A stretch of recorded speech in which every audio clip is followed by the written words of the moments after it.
शिरपूर तालुक्यातील प्राथमिक आरोग्य केंद्रामध्ये सुरू असलेल्या ढिसाळ व निष्काळजी कारभाराविरोधात सांगवी ग्रामस्थ व शिरपूर फर्स्टच्या वतीने अँब्युलन्समधून रुग्ण नेऊन पंचायत समिती शिरपूर येथील गटविकास अधिकाऱ्यांना निवेदन सादर करण्यात आले।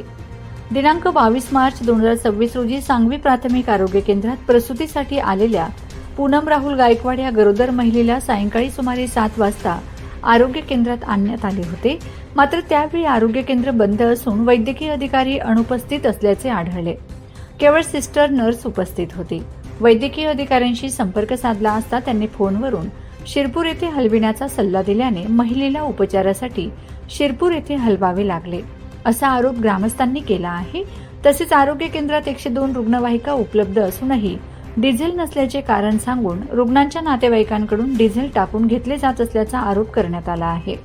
स्वच्छतेचा अभाव, कर्मचारी वेळेवर उपस्थित नसणे, गर्भवती महिलांना तपासणी न करता शिरपूर येथे पाठविणे, आरो प्लांट बंद असणे तसेच पिण्याच्या पाण्याची सुविधा नसणे अशा तक्रारी निवेदनात नमूद करण्यात आल्या आहेत।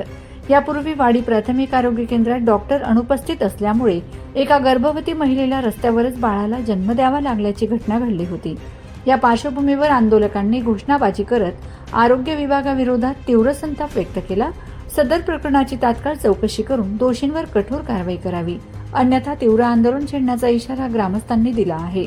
माझा खानदेश न्यूज ब्युरो शिरपूर। माझं नाव बोटवाश कोकणी, मुक्काम पोस्ट सांगवी।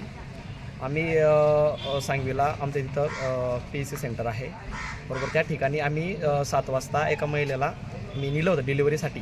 त्या ठिकाणी नेलं असताना कोणीच कर्मचारी तर नव्हता, फक्त नर्स वगैरे होत्या, ड्रायव्हर होते, डॉक्टर नव्हते। आम्ही डॉक्टरांना तात्काळ फोन केला की डॉक्टर साहेब, इंचार्ज साहेब आहेत होतं तिथं, डॉक्टर साहेब की तुम्ही आता यावेळी कुठं आहात, इथं डिलिव्हरीसाठी आपण पेशंट आणलेला आहे। तर त्या डॉक्टरांनी आम्हाला असं सांगितलं की आम्हाला रिपोर्ट तुम्ही मोबाईलवरती सेंड करा, आम्ही रिपोर्टला बघून आणि सांगतो। कारण की साहेब तिथं असं होतं की नॉर्मल डिलिव्हरी ही नाही केली जात, कारण की रिफर केले जातं।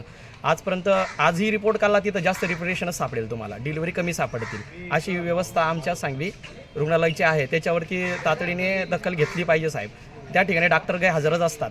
आता डॉक्टरांची ड्युटी असते, नाईट डिलिव्हरी सांगून टायमिंगला येत नसते, रात म्हणा सकाळ म्हणा केव्हाही डिलिव्हरी होऊ शकते। या टायमाला पण जर डिलिव्हरी पेशंटला सुद्धा जर सुविधा उपलब्ध होत नसेल तर आरोग्य केंद्र असून काहीच फायदा नाही, गरीब लोकांचा काहीच फायदा झालेला नाही साहेब। आता सरकारने, केंद्र सरकारने, राज्य सरकारने इतके मोठे हॉस्पिटल उपलब्ध करून दिलेले आहेत, त्या ठिकाणी गैरसोय होत असेल गरिबांची तर सर काही वाटत नाही की काही फायदा नाही तिथं। असं गरिबांची खूप हाल होत आहे, याच्यावरती दुर्लक्ष केलं नाही पाहिजे, याच्यावरती गंभीर्याने लक्ष घेतलं पाहिजे। आणि साहेब मला अशी माहिती मिळाली होती की 5 जानेवारीपासून जी गरोदर बाईसाठी 102 म्हणून ॲम्ब्युलन्स पाठवली जाते, त्या गाडीमध्ये डिझेल नव्हतं, सहसा लाभार्थी डिझेल टाकत आलेला आहे असं आम्हाला माहिती मिळाली आहे। कारण की आम्ही कोणी बी असो, आम्ही जर कॉल टाकला 102ला, मी पण 108ला कॉल टाकला तर सॉरी मी कॉल टाकल्याने कॉल आला पण होता, पण त्या टायमाला गाडीत डिझेल नव्हतं आणि 108ची ॲम्ब्युलन्स 3 तासात येणारी होती बरोबर। तर आम्हाला पेशंटला पहिले तर प्राधान्य द्यावं लागेल, त्यामुळे आम्ही सो खर्चाने त्या गाडीत डिझेल टाकलं। आम्हीच नव्हे तर बरेचसे लोकांनी डिझेल टाकलेलं आहे अशी आम्हाला माहिती येते आहे समोर।